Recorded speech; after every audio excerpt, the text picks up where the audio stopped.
extraordinary cricket.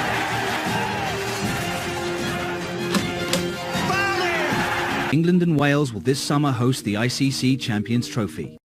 Potential to beat anyone. Their captain Mashraf Mortaza, who recently retired from T20, will be desperate to improve a poor Champions Trophy record. In recent times, Bangladesh have shown some great form that has seen them thrust their way into the world's top 8, earning them a place in the Champions Trophy at the expense of the West Indies. I'm very close to the cricket in Bangladesh. Made rapid strides, there's no doubt. We competed with India in the one-off test in Hyderabad. They'll have to play well. Somebody has to stand up and take the responsibility. Who's going to bat 50 overs and get runs for the bowlers? Bangladesh are clearly going to be the weakest of the 4 teams in that group. Not because they're a weak team, but because it's being played in English conditions away from home. Bangladesh are a very strong one-day side at home, but I think they find non-subcontinent conditions a bit more of a challenge, and that's certainly what they'll find in England in June. So I think it'll be a tough test for them, but they've still got 1 or 2 players who can produce magic. They got a good experienced batsman now. Tamim Iqbal, he's playing well.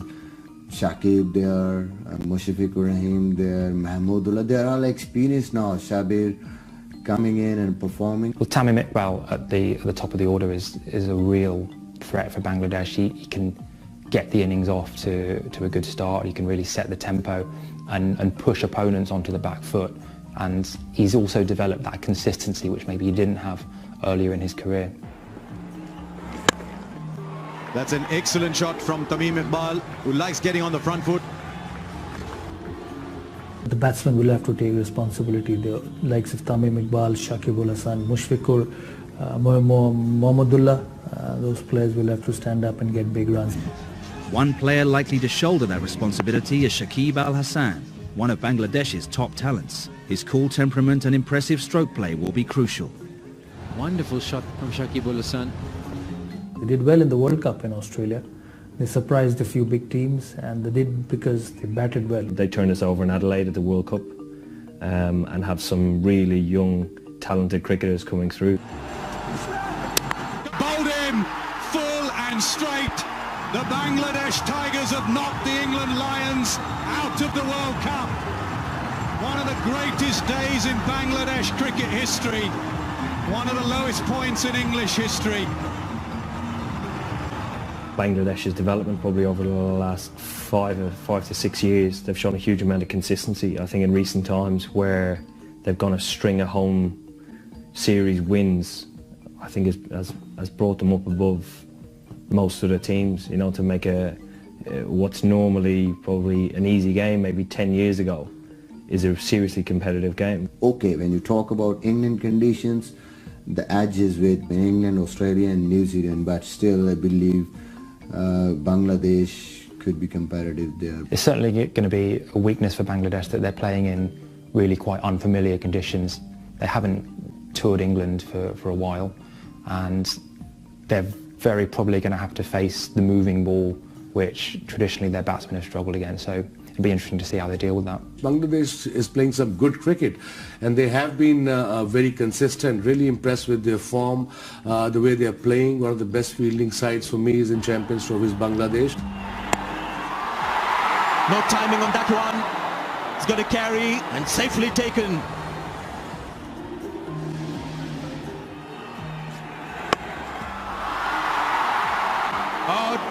Oh, hit, he's got it.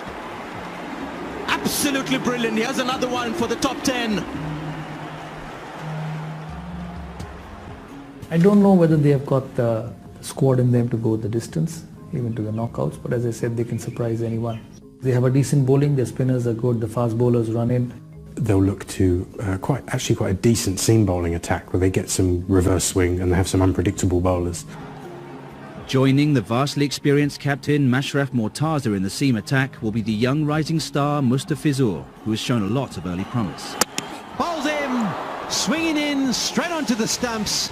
Another quality delivery from Mustafizur. Mustafizur is a wonderful bowler who's had experience in England now and has a whole range of variations, peculiar things he does with his wrist and slower balls. Bowls him. That was a good delivery. Steve Smith's on his way.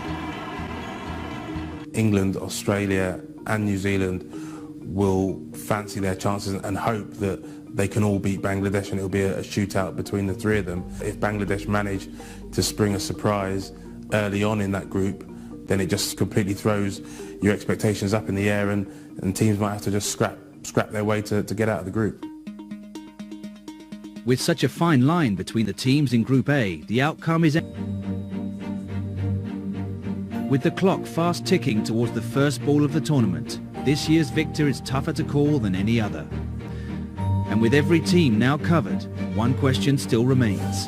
Who are your champions? That's $1 million question. England. England will win. Australia. Because it's in England and I'm English. Because of the world-class players that we have. The last time it was played in England, India won it. I'm going to say South Africa to win it. Anyone out of these four could win. South Africa are very good. England are going to be good at home. And New Zealand obviously got quality bowling attack. There's a Pakistani, I would like Pakistan to win it, but it appears it's quite tough. But I think either it's India or England. England and Australia have a better chance than any other countries. India on their day, Sri Lanka, they can all win it.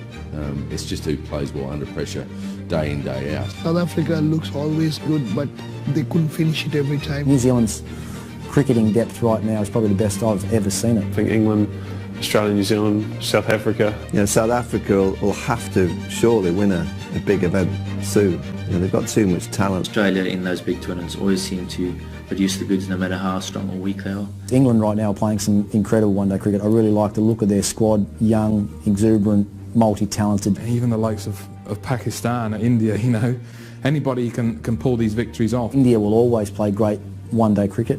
That's just the, you know, they're brought up playing shorter forms of the game. South Africa will be good because they've been in terrific form. New Zealand, you got Pakistan, India. I mean, India, they won it here last time. Depends how Sri Lanka plays, Pakistan plays, but Pakistan's a bit hot and cold. It's going to be competitive. There's a whole group of teams now that are very even. It's so hard to predict a winner in these tournaments. There's always a dark horse that comes through. You have to be performing at your best right from the start. There's no one that's really dominating any form of the game. The scores are going up, the skills are increasing, and I think the Champions Trophy is going to be huge.